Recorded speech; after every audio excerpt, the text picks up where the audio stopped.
Alessandro Michele est l'un des créateurs les plus influents de la mode contemporaine. Directeur artistique de Gucci de 2015 à 2022, il a métamorphosé la maison italienne en un laboratoire créatif où se mêlent histoire, culture pop, et subversion stylistique. Son esthétique baroque, exubérante et inclusive a captivé le monde entier.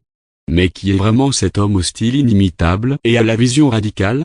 Plongeons dans son parcours fascinant. Les débuts, une enfance romaine et une formation artistique. Né en 1972 à Rome, Alessandro Michele grandit dans une famille de la bourgeoisie romaine. Il développe dès son plus jeune âge une passion pour l'art, le cinéma, et la mode. Après des études à l'Accademia di Costume di Moda de Rome, il débute sa carrière dans les années 1990 chez Les Copains, une marque italienne spécialisée dans les accessoires. Il rejoint ensuite Fendi en tant que designer senior des accessoires, où il travaille sous la direction de Karl Lagerfeld. L'ascension chez Gucci, de l'ombre à la lumière en 2002, Alessandro Michele intègre Gucci, d'abord au département des accessoires, puis en tant que directeur de la création de la maroquinerie en 2006. En mai 2011, il est nommé directeur créatif associé aux côtés de Frida Giannini. Sa carrière prend un tournant décisif en janvier 2015, lorsqu'il est nommé directeur de la création de Gucci, succédant à Frida Giannini.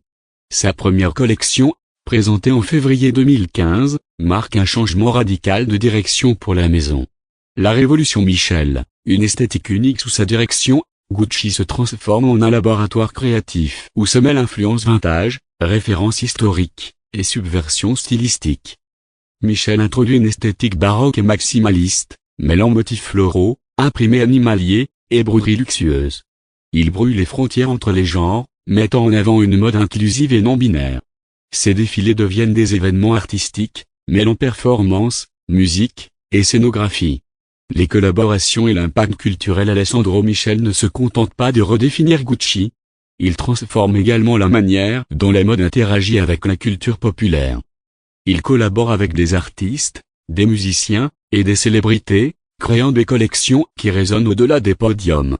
Des collaborations avec Balenciaga, Adidas, et des artistes comme Harry Styles et Jared Leto illustrent cette volonté de fusionner mode, art et culture. Les distinctions et la reconnaissance. Le travail d'Alessandro Michele est largement reconnu par la profession. En 2015, il reçoit le prix du meilleur designer international au British Fashion Awards. L'année suivante, il est honoré par le Council of Fashion Designers of America avec le prix international. Ces distinctions témoignent de l'impact de sa vision sur l'industrie de la mode. La fin d'une ère chez Gucci. En novembre 2022, après près de 8 ans à la tête de la direction créative de Gucci, Alessandro Michele annonce son départ. Cette décision intervient dans un contexte de tensions internes et de baisse des performances financières de la maison. Son dernier défilé, intitulé Gucci Twisburg, met en scène 68 paires de jumeaux, symbolisant l'unité et la dualité, thème cher à Michele. Un nouveau chapitre chez Valentino. En avril 2024, Alessandro Michele est nommé directeur artistique de Valentino, succédant à Pierpaolo Piccioli. Il présente sa première collection lors de la Fashion Week de Paris en septembre 2024, intitulée Avant les débuts. Cette collection, riche en références kitsch et baroques, marque le début d'une nouvelle ère pour la maison romaine. Conclusion. Alessandro Michele est bien plus qu'un simple créateur de mode. Il est un artiste visionnaire qui a su redéfinir les codes du luxe et de la mode contemporaine. Son passage chez Gucci a laissé une empreinte indélébile, transformant la maison en un symbole de créativité et d'inclusivité.